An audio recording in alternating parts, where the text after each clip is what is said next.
When in Rome, do as the Romans do. What is Secessio Plebis?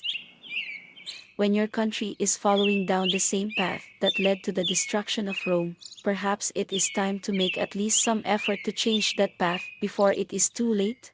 Can we do it though? Can we do it before it is too late? The Secessio Plebis, or secession of the plebeians, refers to a series of social and political conflicts in ancient Rome during the early Republic, in which the plebeian class sought greater rights and protections against the dominance of the patrician class. Emerging around the 5th century BCE, these secessions represent one of the earliest recorded forms of organized civil resistance within a republic. During this period, Rome was characterized by an oligarchic structure where political power resided primarily with the patricians, or the aristocratic class, who controlled the Senate and held exclusive rights to high-ranking positions in both the government and religious institutions. Is that a scenario that is beginning to sound, even look familiar perhaps?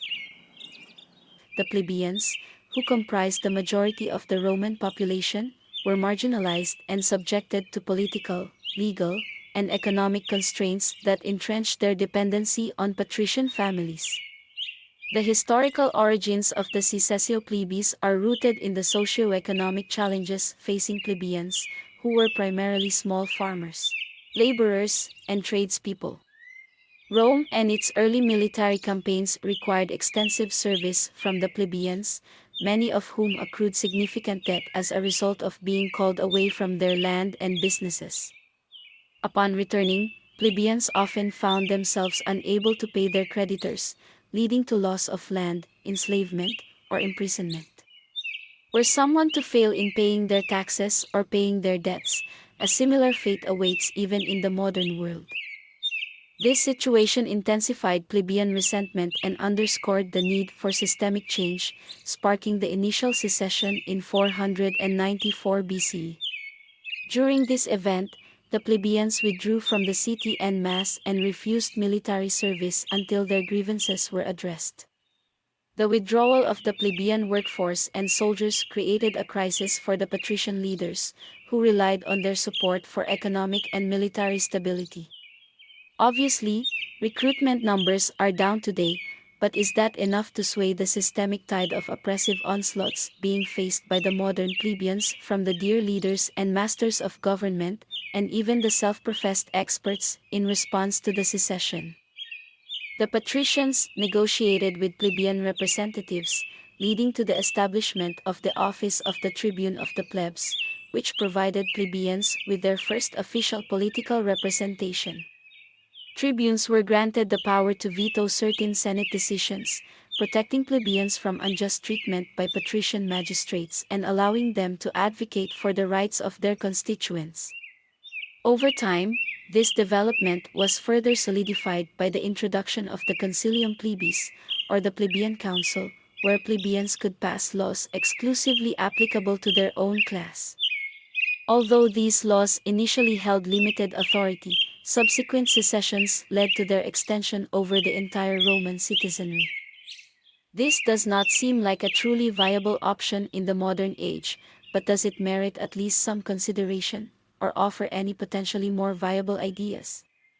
The purpose of the Secessio Plebis eventually extended beyond immediate relief from debt and exploitation, and ultimately laid the groundwork for a more equitable political structure within the Roman Republic. Over successive generations, the plebeians used the secession as a strategic tool to press for the codification of laws, greater political access, and economic reforms. These collective actions, often occurring across decades, resulted in significant legal reforms, including the Lex Hortensia, which made resolutions passed by the plebeian council binding on all Roman citizens. The Lex Hortensia, enacted in 287 BCE, was a significant Roman law that granted binding legislative power to the plebeian council, or Concilium Plebis. Before this law, resolutions passed by the plebeian council, known as plebiscita, applied only to plebeians and required approval by the Senate to affect the entire Roman citizenry. The Lex Hortensia, introduced by the dictator Quintus Hortensius, marked the culmination of the conflict of the orders by mandating that plebiscita would henceforth apply to both plebeians and patricians, making them equivalent to laws passed by the Senate. This legislation was a major step toward political equality in the Roman Republic, as it effectively removed the Senate's veto power over plebeian resolutions, ensuring greater representation for plebeian interests within the legislative framework. Through the Secessio Plebis, the plebeians not only achieved legal and political concessions but also advanced the principle that authority within a state should be accountable to all classes, not solely to a hereditary elite. This is perhaps an approach that merits careful consideration within the modern socio-political system. The legacy of the secessions highlights the importance of collective action and institutional reform as mechanisms for achieving systemic change. Although the plebeians did not dismantle the class hierarchy of Rome, just as modern protests have not protected us from the government-mandated experts, they introduced a precedent for civil representation and checks on elite power within a republic. In this context, the Secessio Plebis serves as an early example of social movements that seek to balance power structures through organized resistance and legal reforms, influencing later democratic ideas and frameworks for civic equality. The concept of a modern Secessio Plebis would seek to restore the balance of power between the individual, the community, and the state by challenging the prevailing structures of government oversight. In the historical context of Rome, the Secessio Plebis was an act of civil disobedience that represented a formalized withdrawal of support by the plebeians in response to their perceived marginalization by patrician authorities.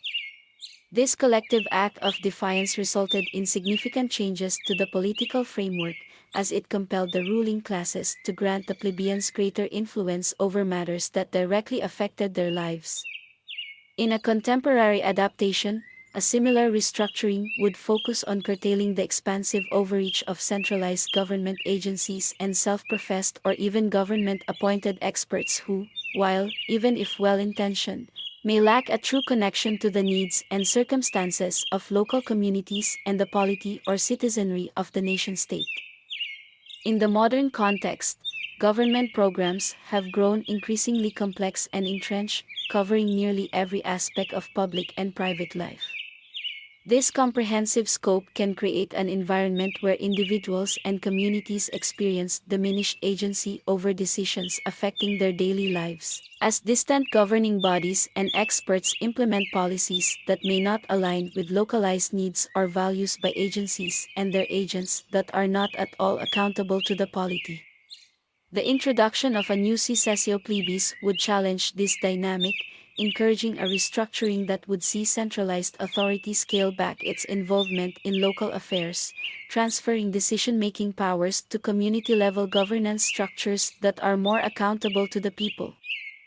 Such a system would still recognize the need for national governance on issues of broad significance, such as matters of national defense and interstate economic stability, though without the current perversion of the Commerce Clause used to unconstitutionally abuse and expand the national government of the U.S. as one example, but replacing it or restructuring it with a government that would place greater emphasis on the autonomy of local governments and the ability of individuals to self-govern within their respective communities. This approach aligns with the principle of subsidiarity, wherein the higher levels of government would assume responsibilities only for those tasks that cannot be efficiently or effectively managed at the local level.